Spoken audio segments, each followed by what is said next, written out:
Welcome one and all. I'm Mark Passio of whatonearthishappening.com.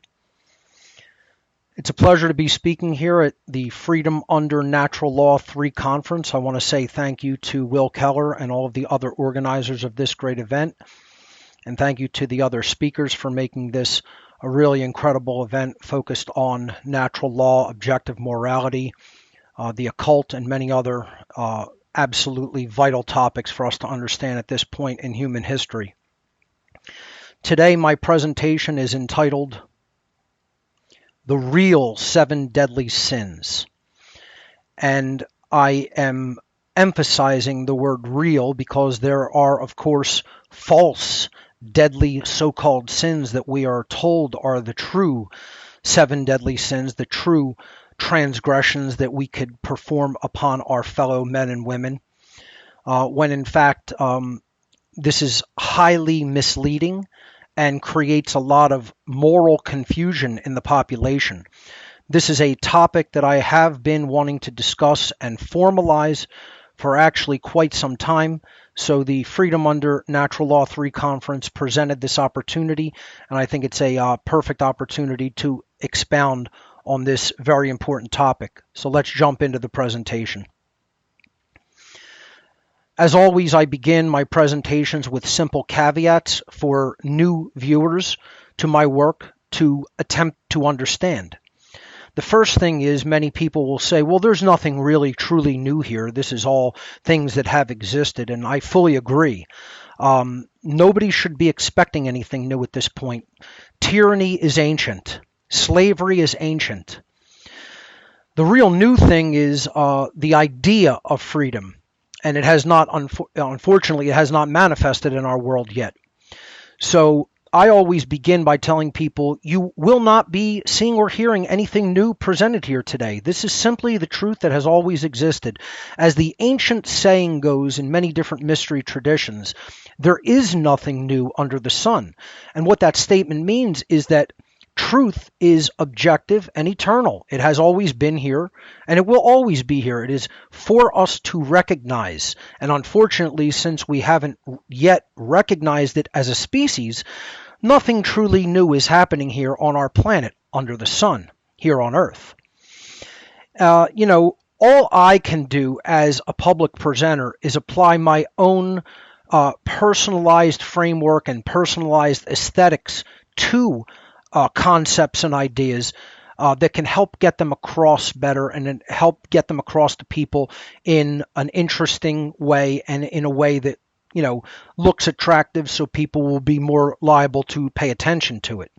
So that's my job here, and that's what I attempt to do. But if you're expecting anything brand new, you're going to be disappointed, because this is truth that has always been here among us as human beings for us to recognize.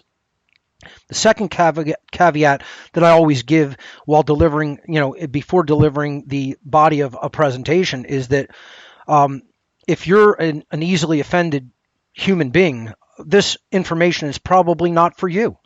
If you hear more of the tone that something is delivered with and the style, rather than the meat of the ideas, rather than the moral of the story, so to speak, then you're thinking from an emotional standpoint. You're trying to think and reason with your emotions, and thinking and reasoning doesn't actually work that way.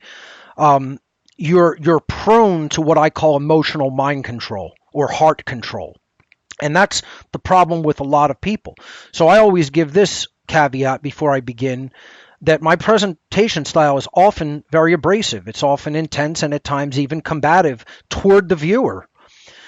That's, because I recognize a lot of people are under influence of their own thoughts through their emotions. So I deliberately choose not to sugarcoat my words and not to sugarcoat my delivery. And that means some people who will watch this might become angered and offended by it. Oh well, that's your problem. So be it. That will never make what I'm about to say untrue. I'm going to speak the truth in this presentation, and the truth remains the truth regardless of what anyone thinks about it. Truth, by its very nature, is actually a belligerent energy because it wages war against all the forms of false indoctrination and mind control that we've been through in our lives. And therefore, truth can be a very difficult thing for people to hear and digest and come to a true understanding of. Nonetheless, that's what you're going to hear today, and I'm not going to sugarcoat the delivery of that truth. I'm going to say it plainly and out in the open, as if you're an intelligent adult human being that's psychologically mature and able to receive the truth, whether that's the actual target audience or not. So let's jump in to the material. The first thing, if we're talking about the real seven deadly sins, that implies a few things. That implies, number one, that there is such a thing as quote-unquote sin. And the second thing is it implies that there is a false definition of the deadly sins, or sin in general. So the first thing I like to do when I'm fleshing out a presentation, and since the subtitle of this year's FUNL conference is the Trivium, is we have to establish grammar. Right? Grammar is the first step of the trivium, followed by logic. I'm going to present the true seven deadly sins and the false ones from a perspective of pure logic, the second stage of the trivium. But the first stage is going to be how we have to establish the grammar in the trivium process. And that means we have to set definitions for the words that we're about to use. So let's define sin. I went to the Oxford English Dictionary for a decent definition of the word sin, and I was surprised that it actually gave a very good definition. So I used it here to start the slides. Their definition of sin is an immoral act that is considered to be a transgression against divine law. Obviously, this is from a somewhat religious definition of the word sin. I generally don't use the term sin when talking about the violations of natural law, which we will get into, that do comprise transgressions against other sentient beings. I tend to just call them harmful behaviors. But since we're talking about the real seven deadly sins in this presentation as opposed to the false ones, I wanted to give a textbook definition of what is generally considered to be sin or sinful behavior. And I thought that this definition was actually very well constructed, hence I'm using it to define sin moving forward in this presentation. Sin is defined as an immoral act that is a transgression against divine law. So let's define some of the parts of that definition. The word immoral, an immoral act. Immoral simply means in conflict with moral principles or wrong, meaning a wrongdoing. Again, something that is not a right, something that initiates harm against other sentient beings. That's what an immoral behavior is. And in the usage as an adjective, it simply means that it is in conflict with what is right. It is in conflict with the general principles of true objective morality. Then the word transgression, which was used in that definition of sin given by the Oxford English Dictionary, the word transgression simply means an act that goes against a law, an offense of some type. Again, very simple, very accurate definition to be used going forward in the subject material when we use the word sin. This is what we're really talking about. So I think those establish the definition pretty succinctly of what sin is considered to be. So I have no problem with any aspects of those definitions. What I have a problem with is what religiosity, what major world religions, what most religious people consider sin to be in the world, because I think it's a very false definition of the behaviors that they categorize as sin. And what that does is that paints in people's mind a very inaccurate picture of what true wrongdoing is. Then they don't understand what wrongdoing is, and they're more susceptible not only to perform wrongdoing, but to condone others doing wrongdoing. Okay? So that's why it's so important to truly establish definitions of what we're talking about, then move forward with an understanding of, let's understand how certain categories of behaviors fall in line with this definition or do not fall in line with it. So let's move on to the next slide. What we're talking about here overall, moving forward, is sin is transgression against divine law. And again, if you don't like the term divine law, use the term the laws of God, the laws of the Creator. I call it natural law in all of my work. It's moral law. It's the laws that define true and objective morality. These are the laws of cause and effect because they actually bring a result into the human experience when we behave either in alignment with them or out of alignment with them. Some people have called this consequentialism. Some people have called this karma. The oldest, probably the oldest name for it is karma, coming from the ancient Indus Valley traditions of what it means to conduct action in the world. Karma actually means action and then the result that you get from the taking of that action. So I find this to be purely in alignment with the correct definition of what would be considered sin and very much in alignment with natural law principles.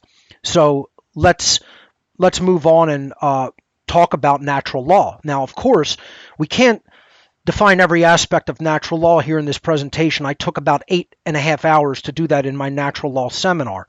So let's just do a brief review of what natural law is, because this is what karma is. This is what the laws of cause and effect are.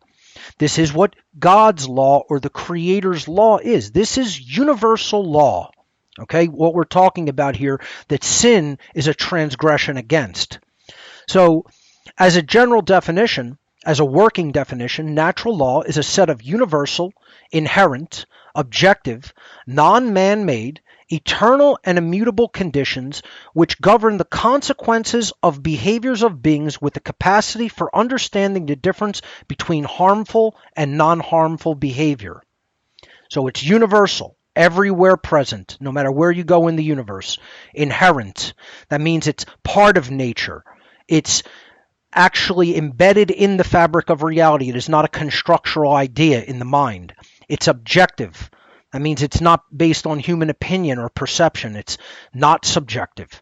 It's non-man-made. This is not made by any human beings. It is not made by society. It is not made by any groups of people. It is made by the universe itself. It is eternal. It exists for as long as the universe exists. It is immutable. It can never be changed by any action of anyone or anything. And they are conditions which govern the consequences of behaviors. These are moral consequences that we receive when we act either in alignment with the laws of morality or out of alignment with the laws of morality. The understanding of natural law is centered upon bringing our own conscience, our knowledge of the difference between right and wrong, into alignment with objective morality.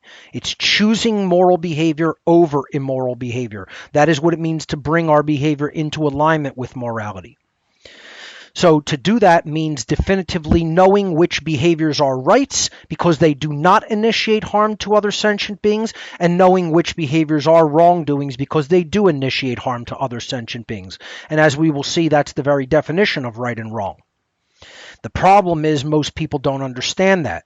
They have completely falsified notions and ideas and conceptual constructs in the mind of what right and wrong actually are. And I'm going to prove that objectively with data from social experiments that we did. I'll present those results in a moment. So how does natural law actually function in the world? Well, when human beings in the aggregate, in the collective, actually live in harmony with natural law and are therefore considered to be acting morally in the aggregate, they become and remain free. This is how the laws of consequence of behavior work. When human beings in the aggregate, in the collective overall, live in opposition to natural law and are therefore overall immoral as a species, they will become and remain enslaved. This is what I personally refer to as the law of freedom. This dynamic of natural law I call the law of freedom. And here it is stated very simply. As morality increases, freedom increases. And as morality declines, freedom declines. This is how entire civilizations either create a situation in which they live in freedom and harmony and peace together, or a civilization creates the situation that we are in right now tyranny, covert enslavement, moving toward overt enslavement, and ultimately extinction if the cycle continues and does not, we do not better ourselves and therefore better our condition as a species. So that's how natural. That's what natural law is. That's how natural law works in our world. So this brings us to the crux of the matter in understanding sin. What are rights? What is an actual human right? A sin is something that we do not have the right to perform. We don't have the right to conduct sin without negative karmic consequence. So if we know what our rights are, by knowing what comprises sin, what are the wrongdoings, which we're going to get to, then we will create freedom when we behave in alignment with those laws of morality in the aggregate. Defining a right is one of the most important things we can do. And unfortunately, it's one of the things our society fails miserably at. And I'm proving that with social experiment results that we conducted back 4 years ago in 2019. But nothing has really changed since then. You could do it today and get the same results. I guarantee you will get the same results unless you're doing it in a concentration of highly enlightened beings, which is a rarity to even have that assembled anywhere in human society. But if you're in an environment such as that, yes, you'll probably get skewed results. If you go out on any given street corner in any major city in America, you'll get these results. I guarantee you'll get these results. So we define a right in the correct way. A right is an action that does not initiate harm to another sentient being. You are not beginning harming someone else. If you don't do that, there will be no problem, there will be no trouble, there will be no sin. Therefore, there will be no negative karmic consequence in the form of tyranny and enslavement when all of humanity conducts their affairs that way and then condones other people doing that type of violence, which is where we're at now. So we did a social experiment in the year 2019, and the results that we got is that no one we asked out of the hundreds of people that we asked could correctly define what a human right is. 0 out of all the people that we've ever asked. And this is anywhere we did it, any city in the United States or actually anywhere else. I haven't done it outside of the United States, but guarantee you if you did it outside the United States, you're going to get the same results. No one could correctly give the definition of what a right is. Now, my question in response to that is always the same. If you cannot correctly define a right, how could you possibly ever expect to be able to keep your rights from being stripped away from you? If you don't even know what they are, how are you going to know that they've been stolen from you? See, this is the problem in ignorance that we have in human society today. So in the defining of a right, we actually immediately define the wrongdoings because we're defining the right in the negative or the apophatic definition. In theology, when you study things from the perspective of what they are not, this is called apophasis or apophatic inquiry. Very interesting topic to look into from theological schools of thought. So we're defining a right in the negative or an apophatic definition. A right is an action that does not initiate harm to another sentient beings. By definition, from that grammar, using the Trivium, we could easily see that what are wrongs then? True wrongdoings are actions which do initiate harm to other sentient beings. Very simple. We're just inverting the definition of a right. If a right is an action that does not initiate harm, wrongdoings are actions that do initiate harm to other sentient beings. This is almost kindergarten level logic here, right? It's very simple, it's very non-complex, it's very easy to understand. Most people should understand it. Unfortunately, the mind control, the social engineering, the brainwashing, the conditioning that they've been through since, they've basically come out of their mother's womb is so colossal that they cannot even grasp simple definitions such as this. And they want to overly complexify things. It's very simple. I didn't say aligning our behavior to it is necessarily easy, but the definitions are quite simple if we're being honest with ourselves. So moving forward, if this is the simple natural law definition of what wrongdoings are, then we have to look at what we've been told about what the 7 deadly sins actually are, because so many people have this in their religious programming that they believe morality is something other than what it is, and that's the problem. Then it paints a bad idea when someone's trying to talk about morality, because people who have been so inculcated with false definitions from religion carry that into their understanding of what's going on in the world and of natural law and of true objective morality. And then they confuse the two, they conflate the two. And it brings a bad name to people who are trying to really explain how natural law and morality and freedom are inseparably interconnected. That's why this is such an important topic to get right.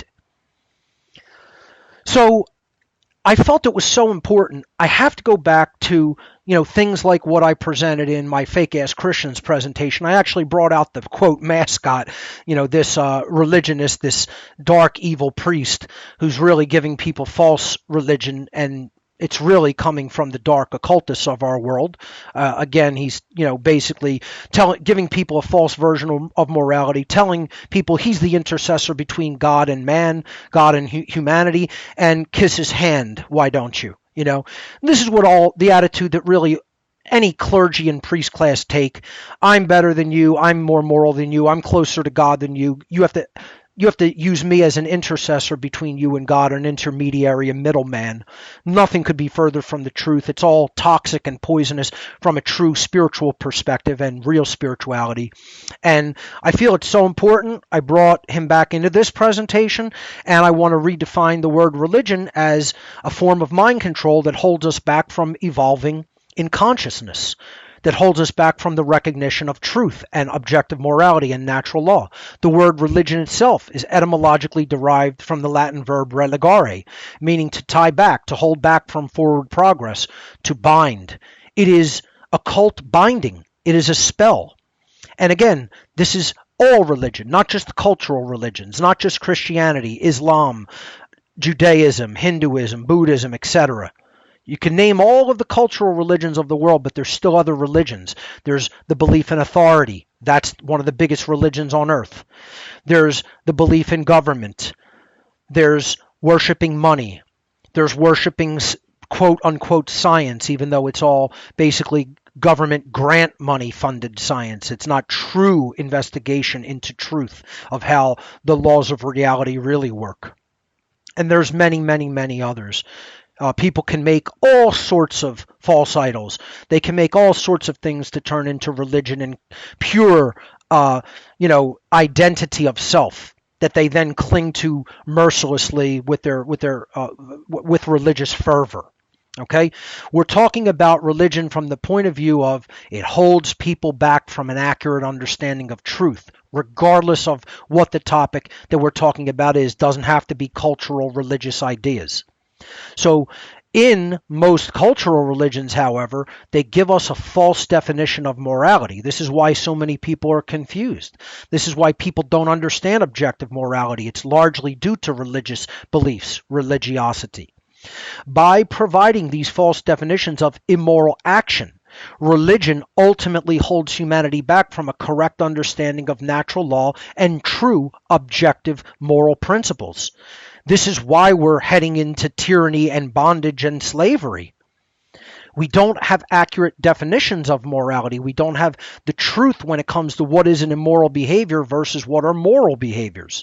Religion is not helping with this task of unraveling this and coming to a correct understanding of it. It's actually acting as a block to humanity's forward progress and the understanding of objective morality. And that's why I think it does so much harm in society. So the 7 deadly sins of, quote, religion in the Roman Catholic ideology are as follows: pride, gluttony, sloth, lust, anger, jealousy, and greed.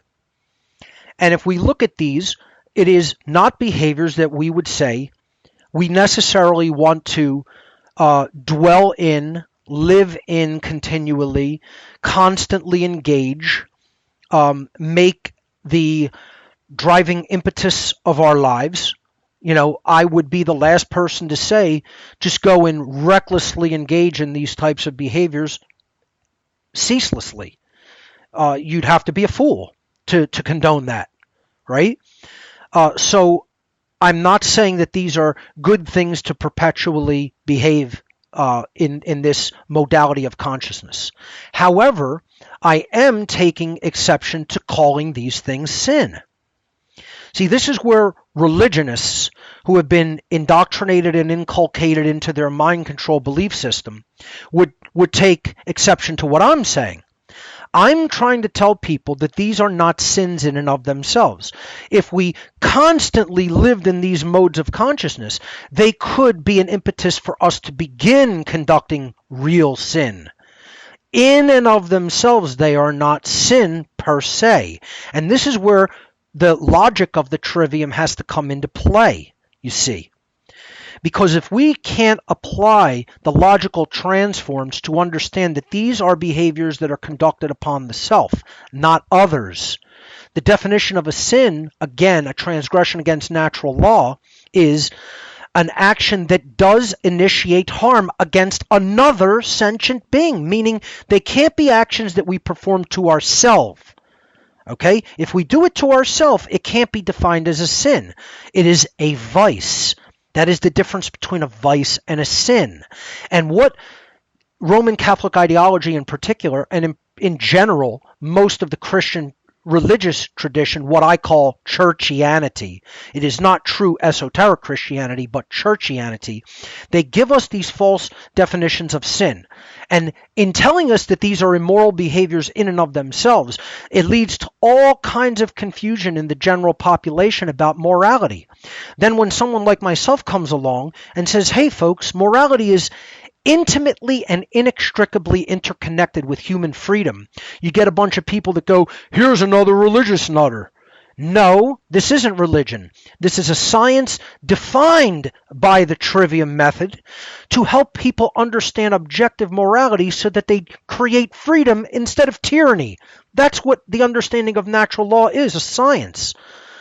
In that sense, I'm a moral scientist. I'm not a religionist. I think religion is the root of our problems, and religious thinking needs to go away if we're going to evolve as a species. So please don't confuse what I'm saying with religion just because I'm talking about objective morality. Objective morality is a scientific understanding, not a religious belief. And we're going to prove this here. So let's look at these behaviors in turn. From a logical point of view, here we're applying the transforms of step 2 of the Trivium process, logic.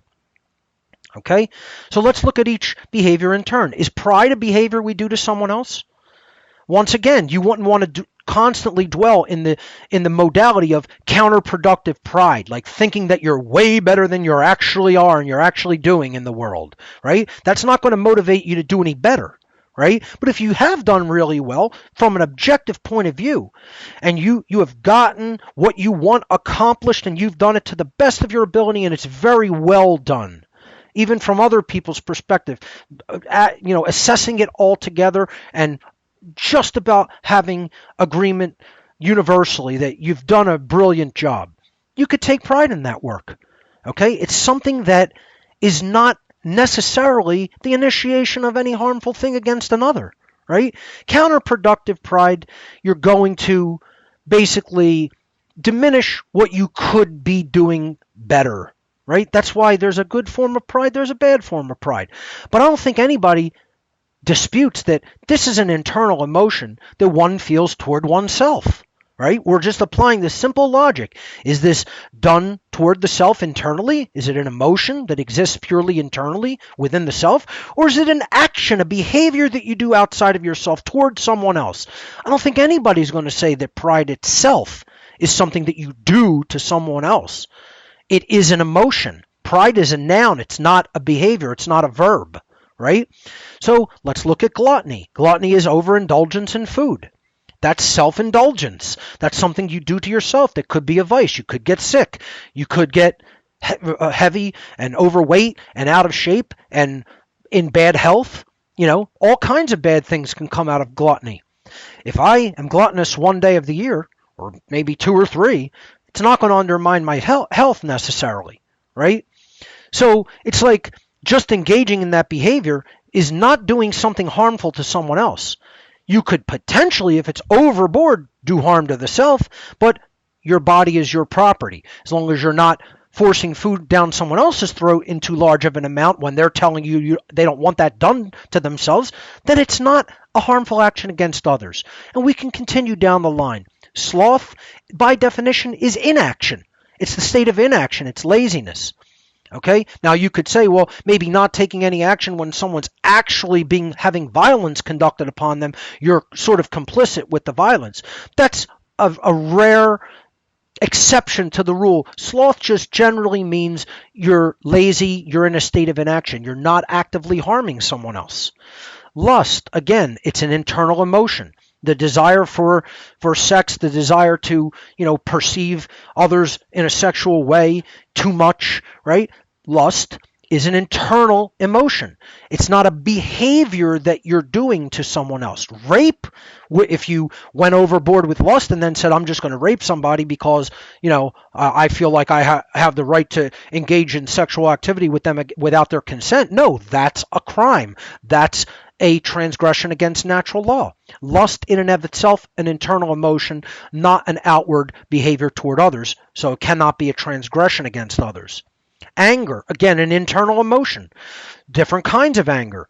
Anger over trivialities and nonsensical things. Just because you want to placate your emotions or rage against something that isn't even really truly important in the world, just from your own whims. That's counterproductive anger, right? Righteous indignation about a matter of true justice in our world.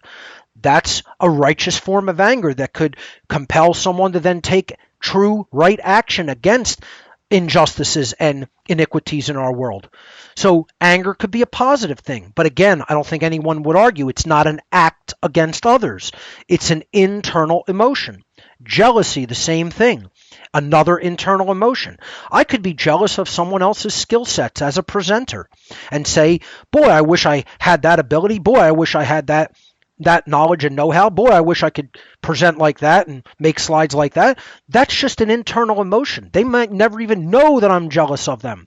And it could compel me to go and do good things, right? So bad jealousy is like you're worried about trivial things. You're just wanting what other people have just because they have it and you don't. And just physical possessions, and it's like, then, okay, if it leads to you going and saying, I'm going to take something from someone else, well, then that's theft. Then that's a transgression. But the internal emotion of jealousy itself is not a sin. It cannot be, because it's not even an action. Jealousy is an emotion. It's not an action. See, this is where the confusion of emotion and action comes into play. And that plays such a big role in how our society doesn't understand true morality. And then greed, another form of self-indulgence like gluttony, right? But just with things and possessions. And again, that is a form of a behavior, but it's not an action that's taken against others. Okay, we have to understand, if we are doing these behaviors to ourselves, they are vices. These are definitions of vices, of specific instances of vices, and there's many others. But vices themselves are not immoral acts against others. Okay? This is something, again, you wouldn't want to dwell in all the time. That might debauch and debase the self, but it's still not violence against others. It's not violating anyone else's natural rights. So let's look at the real 7 deadly sins, the heart of the entire presentation here. What does constitute violations of natural law and others' rights? Look at the qualitative difference in the words. The words pride, gluttony, sloth, lust, anger, jealousy, and greed compared to the real 7 deadly sins. The false 7 deadly sins don't even rate when it comes to the level of harm and evil that results from these types of behaviors. The real 7 deadly sins, the real violations of natural law: murder, assault, rape, theft, trespass, coercion, and deception.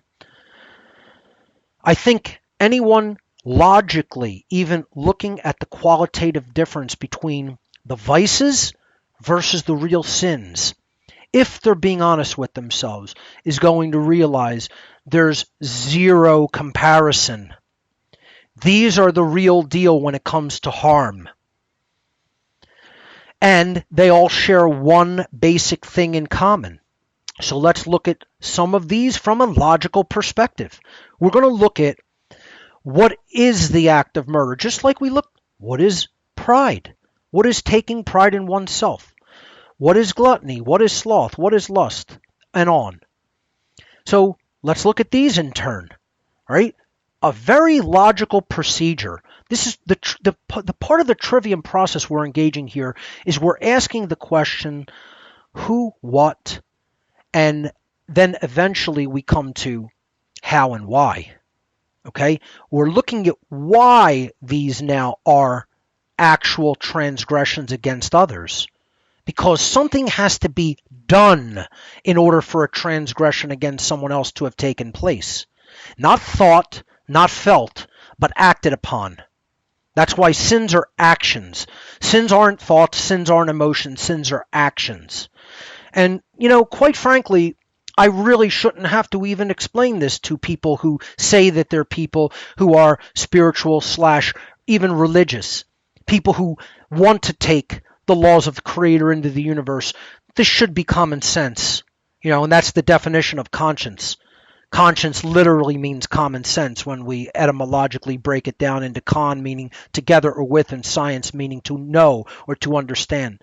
And this is the problem, is we've lost the common sense of what the true sins are, what violations against natural law are. And that's why we do them and we continue to condone when other people do them, namely when government performs these behaviors. We say that's perfectly justifiable and acceptable because they have some kind of magical rights that everyone else doesn't have, or we, not having those rights, have delegated them to this group of people who now magically have turned wrongs into rights. It's utter ridiculous religious nonsense, of course, and this is how people have to come to perceive it. So let's look at these in turn from the logic perspective of the trivium. Murder is the theft of life without having the right to take someone else's life. There is such a thing as the rightful ability to kill in self-defense, but that is not murder. That is a killing done in self-defense. When we talk about murder, it is the theft of life without right. So you have stolen something that doesn't belong to you, namely the life of another being when you did not have the right to do that. That's what murder is. Assault is the theft of well-being without right. Now, if I defend myself against assault, that's not assault. That's the right of self-defense being engaged with. So again, you can't do murder, but you can kill in self-defense. You can't do assault, but you can defend yourself with physical force in self-defense. The next wrongdoing under natural law, the next sinful behavior is rape. Again, like we said, lust is an inward emotion, but rape is an external action done to another. That's the theft of sexual association that one has the right to engage with. So you're taking another form of property from someone else, like their life, their well-being, and now their sexual association. Simple theft, the act of taking something that doesn't belong to you, is the unrightful taking of someone else's property. Again, you're taking something that doesn't belong to you. Trespass, you're taking security of another being within their living domain, their living space. Their rightful property. That's the theft of someone else's security. You're taking something that doesn't belong to you. Coercion. That's the theft of someone else's free will to make their own decisions in life so long as their actions are not harming other people. This is what government always advocates for. This is what the supporters of government always advocate for. The taking of someone else's free will when they have not harmed someone else. Coercion and duress are threats of violence if you don't comply to the commands of another claiming to be the authority over you. That's theft of free will.